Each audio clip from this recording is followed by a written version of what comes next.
कई हजारों वर्षों से भगवान विष्णु के 10वें अवतार कल्कि अवतार की प्रतीक्षा में है ये 7 महापुरुष। हिंदू धर्म में वर्णित 7 ऐसे दिव्य पुरुष हैं जिन्हें अमरता का वरदान प्राप्त है, अर्थात वे सतयुग द्वापर युग से लेकर अभी के समय इस कलयुग में भी जीवित हैं और वे सभी अष्ट सिद्धियां और दिव्य शक्तियों से संपन्न हैं। लेकिन यह 7 महान दिव्य पुरुष किसी न किसी नियम, वचन या श्राप से बंधे हुए हैं और हम मनुष्यों की भांति वे भी मुक्ति या मोक्ष की प्राप्ति के लिए भगवान विष्णु के कल्कि अवतार की प्रतीक्षा में आज भी इस कलयुग में जी रहे हैं। तो इन दिव्य पुरुषों में से सबसे पहले चिरंजीवी महापुरुष हैं रुद्र अवतार श्री राम भक्त हनुमान। हनुमान जी श्री राम के महान भक्त हैं। भगवान श्री राम के बाद यदि किसी का नाम सबसे ज्यादा स्मरण किया जाता है तो वो हैं हिंदू धर्म के सबसे ताकतवर और सबसे लोकप्रिय हनुमान जी। रामायण काल में जन्मे हनुमान जी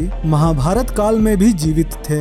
ये तो हम सब जानते हैं कि हनुमान जी को माता सीता द्वारा चिरंजीवी होने का वरदान प्राप्त है और भगवान श्री राम द्वारा इस कलयुग के अंत तक धर्म एवं राम कथा का प्रचार करने का आज्ञा मिला है। तो शायद इसीलिए हनुमान जी के जीवित होने के प्रमाण आज भी कई जगहों पर मिलते रहते हैं। इस कलयुग के अंत में जब भगवान कल्कि इस पृथ्वी लोक पर अवतरित होंगे तब एक समय ऐसा आएगा जब हनुमान जी को पुनः भगवान कल्कि के रूप में श्री राम जी के दर्शन होंगे और तब श्री राम द्वारा दिए उन वचनों का कार्यकाल भी समाप्त हो जाएगा और हनुमान जी जो भगवान शिव के अवतार हैं वे पुनः शिव में समा जाएंगे। अगर आप हनुमान जी के भक्त हैं तो इस वीडियो को लाइक करके कमेंट में जय श्री राम जरूर लिखें।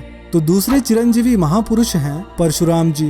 परशुराम जी भगवान विष्णु के 6वें अवतार हैं। परशुराम जी चिरंजीवी होने के कारण रामायण और महाभारत काल में भी दिखे थे और ऐसी भी एक मान्यता है कि परशुराम जी ने 21 बार पृथ्वी से समस्त क्षत्रिय राजाओं का अंत किया था। परशुराम जी पितामह भीष्म, कर्ण और गुरु द्रोणाचार्य के गुरु भी थे और पौराणिक कथाओं के अनुसार भगवान कल्कि के गुरु भी परशुराम जी ही बनेंगे, जो कि इस समय महेंद्रगिरी पर्वत पर तपस्या में लीन होकर कल्कि अवतार की प्रतीक्षा में हैं।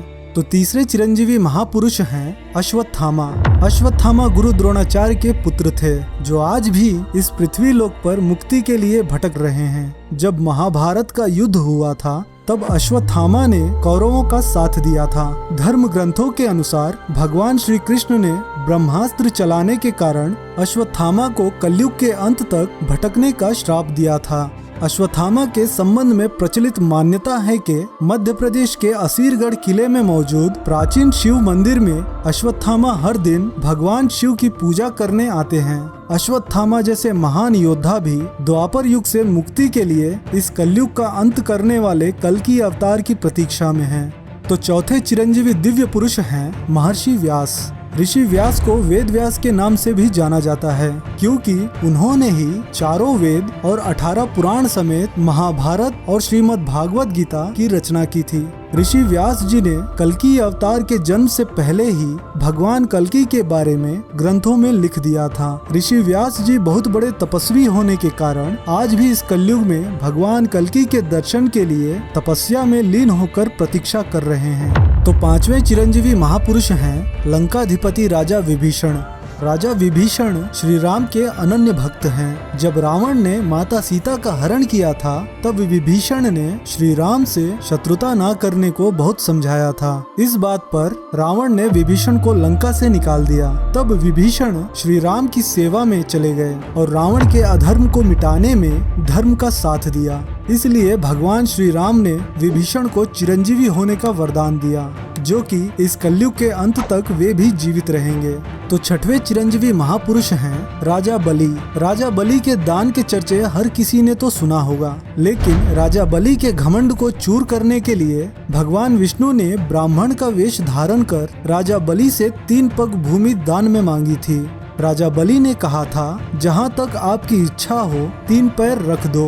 तब भगवान ने अपना विराट रूप धारण कर 2 पगों में ही तीनों लोक नाप दिए और तीसरा पैर राजा बलि के सर पर रखकर उन्हें पाताल लोक भेज दिया। शास्त्रों के अनुसार राजा बलि भक्त प्रहलाद के वंशज हैं और पाताल लोक में राजा बलि आज भी जीवित हैं।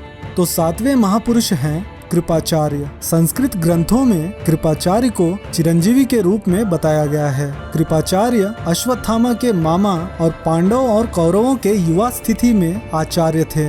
भागवत के अनुसार कृपाचार्य की गणना सप्त ऋषियों में की जाती है। वह उन 18 महान योद्धाओं में से एक हैं जो महाभारत युद्ध के समाप्त होने के बाद भी जीवित थे। तो दोस्तों, ये थे 7 महान दिव्य पुरुष जो कई हजारों सालों से किसी न किसी नियम, वचन या श्राप से मुक्ति पाने के लिए भगवान विष्णु के 10वें अवतार कल्कि अवतार की प्रतीक्षा में इस कलयुग में जी रहे हैं। कल्कि अवतार जो कि इस कलयुग के अंत में होगा, और तब भगवान कल्कि इन 7 दिव्य पुरुषों के मार्गदर्शित बनकर इस पृथ्वी से सभी अधर्मियों का विनाश कर पुनः सतयुग की शुरुआत करेंगे। कल्कि अवतार से जुड़े कोई भी सवाल या सुझाव हो तो हमें कमेंट करके जरूर बताएं, और इस वीडियो को लाइक करना ना भूलें। ऐसे ही और भी वीडियोस देखने के लिए आप हमारे चैनल रहस्य डिस्कवरी को सब्सक्राइब कर सकते हैं। तो फिर मिलता हूँ अगली वीडियो में। जय हिंद।